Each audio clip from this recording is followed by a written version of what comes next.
Wow, dude. Have you seen Steven Stamkos' numbers? Oh, dude, it's crazy. I didn't even know how to count that high until... I don't know how to count that high.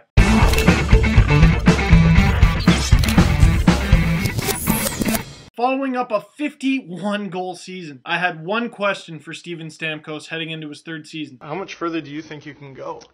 And he answered it with 13 goals in his first 14 games. First in the league in goals, first in the league in points, and the player of the month in October. It's still early on, but Steven Stamkos is answering any question as to whether or not he could repeat last season's totals by getting even better numbers. And at just 20 years old, already heading into his third campaign with all of this pressure on him, when I talked to him anyway, Steven Stamkos was cool as a cucumber. That's a pretty high standard you set for yourself. Yeah, it is, and that's the thing. I mean, people, expect a lot when you put up a year like that, and to be kind of pegged as an elite player in the league, it's all about consistency, and that's something I'm trying to work on. I think I've been pretty consistent from the second half of my first year to this past season. It's going to be tough, but I'm looking forward to the challenge. And he wasn't kidding about consistency. With his birthday on February 7th and already being at 87 career goals, Steven Stamkos could hit 100 career goals before he turns 21. Those numbers are just borderline offensive. And I got to watch as he potted 2 of those goals against Toronto recently. Sad face. And some people have commented, why do you talk so much about Steven Stamkos? Well, for one, I get to talk to athletes a lot about training. And he's the league's leading scorer, and he trains like an animal. He was taught a lot about training by another animal, Gary Roberts. And you can see all the crazy stuff that Gary Roberts put Stammer through in all the Road to Boom videos.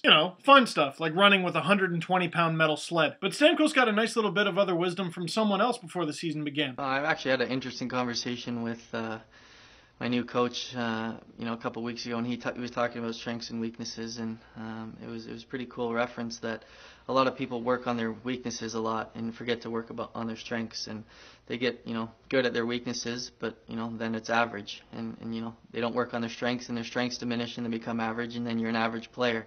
Well, his kind of was an 80-20, where you work on your strengths 80% of the time and your weaknesses 20% of the time. So you're improving your strengths and getting even better in that area, and your weaknesses are coming up, so you're still above average. So that was kind of a cool, kind of slogan that kind of told the guys at the gym, and it's true when you think about it. And if you need any proof that Stamkos has been working on his strengths, go ahead and look at his goal totals. For me, I think my strengths are, my speed and my quickness and my shot, and it's something that we've worked on, especially in hockey. The main things are your core and your legs for skating and balance and agility, and that's something I've really worked on is, speed and explosiveness, whether you're doing squats, you're not trying to lift 500 pounds where you're going to move that weight slow. You're going to lift 300 pounds, but it's going to be an explosive movement, and you're going to get faster. Yeah, just 300 pounds, man. No big deal. Wow. So this is just a bit of a late congratulations to Steve Stamkos on being named the Player of the Month for October, and for continuing it in November. Hopefully I can show you guys some more little tidbits of wisdom from Stamkos on training. And if you guys have seen the Road to Boom videos, hopefully Stamkos season continues to be that word that starts with A. Istreniyari says it. Unbelievable.